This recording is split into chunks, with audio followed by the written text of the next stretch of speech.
food, more than you ever wanted to know. Woo! Hi, this is Food All You Never Wanted to Know, and before we leave the greenhouse, we're going to talk just a little bit about some of the tomatoes that I have in here.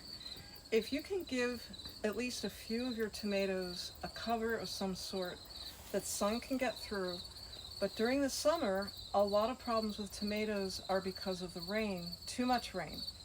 If you live in an area that's humid, it's very easy for tomato plants to get diseases. And so I usually try to put a few in the hoop house.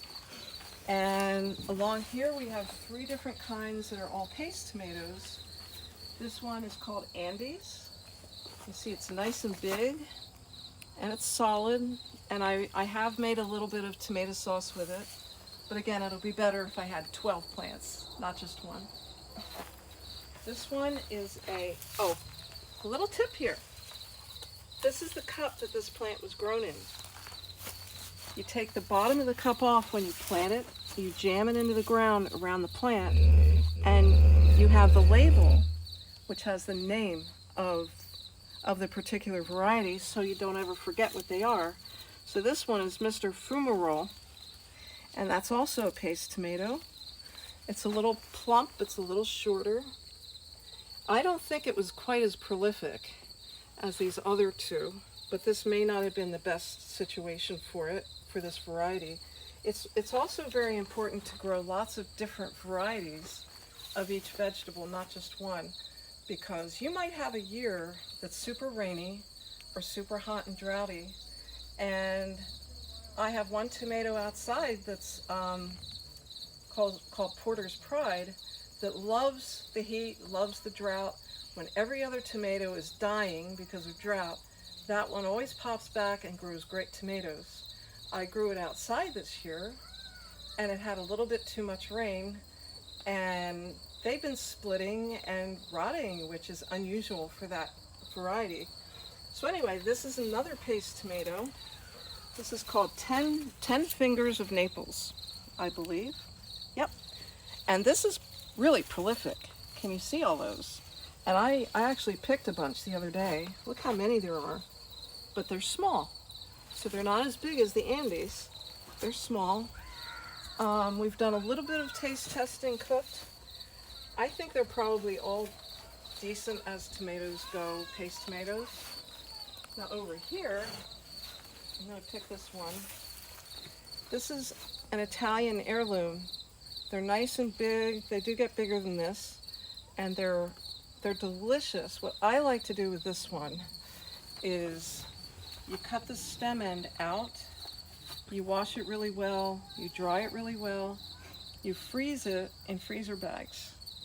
And in the middle of the winter, when you're just hankering for something that tastes fresh, you take it out, you can make stewed tomatoes with this, and it is delicious. So delicious.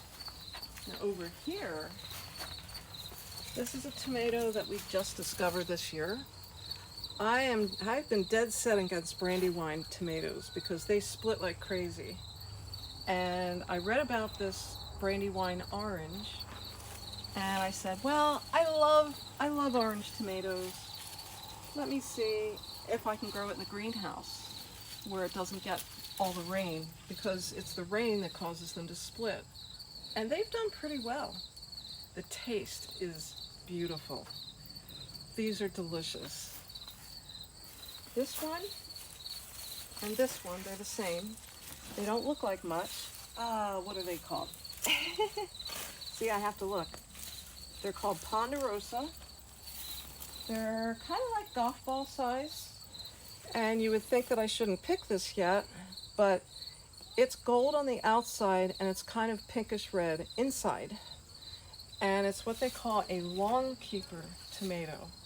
They're not very big, but you can pick them at this stage and they will last for months inside the house on your shelf. So this is an amazing one and pretty prolific. If you can come around, you can see. And again, it's getting to the end of September. Actually, it's October 1st. And so the plants are kind of on their last legs here. This is one of my favorite cherries in the universe. This is Camp Joy. It is beautiful, it's delicious, it's not super early, but it's worth waiting for and very prolific. You could eat it if you want. I think I will. Thank you. I still got this apple I'm chewing on too. This one is, Oh my that gosh. one's a little mushy. That's amazing. Isn't it delicious? That's incredible. Oh my goodness. This one is called Black Cherry. You see how it doesn't have that red hue. It's sort of, you know, it kind of looks funny if you've never had them before. My husband was selling them at a roadside stand, and people didn't want them. So he started. They thought they were bad? Yeah, they thought they were rotten. So he started giving away taste tests, and after that he couldn't keep them. They just flew. It almost tastes like a grape, almost, you know? This one? Yeah, You to want me. this one too? I would love that one, yes. Okay, then we come over here. This is another one of my absolute favorites. And this one has a little bit thicker skin. The good thing about it is it doesn't split very easily. Is that a Schmid-Craig? Nope, it's a purple bumblebee. Interesting. Beautiful, beautiful tomato. Delicious. Wow. Let's see what you think of that one. Okay. Here, I'm going to You're gonna be tired. toss the apple there. You're gonna be tired of taste testing. Never. What do you think? Pizzazz? Very tart. Oh my gosh. Maybe that one wasn't Woo! ripe. Woo, woo. Maybe it wasn't ripe. Oh my gosh. You want to try another one, or do you not trust me? Do you Sure. trust me? No, I took the red pill last time. wasn't too great. Let's try. Okay, we'll try this one. A little more ripe? Oh, a little more. Oh, not Yeah. getting too close to that spider. Okay, this one is a sister to this one. I think my favorite so far is that one. Which one was that again? The Camp Joy. Camp Joy. That's the red one. Okay. Hopefully this is a good one. This is in the same family as this. And Okay. everything I grow, by the way, is either an heirloom or, I forget what they're called, but they're non-hybrids. Okay, open-pollinated. This one is very similar to that one, except it's pink. It's called pink brandywine. You've got to try this one. Okay. You're going to be tired of this. No, I just might have the runs after this.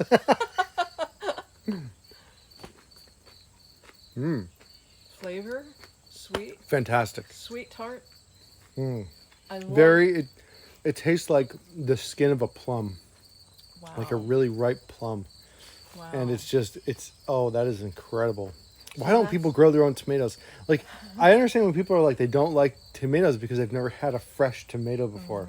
They've always had the stuff that is that they buy from the store that's bland, that was picked when it was green, Yep.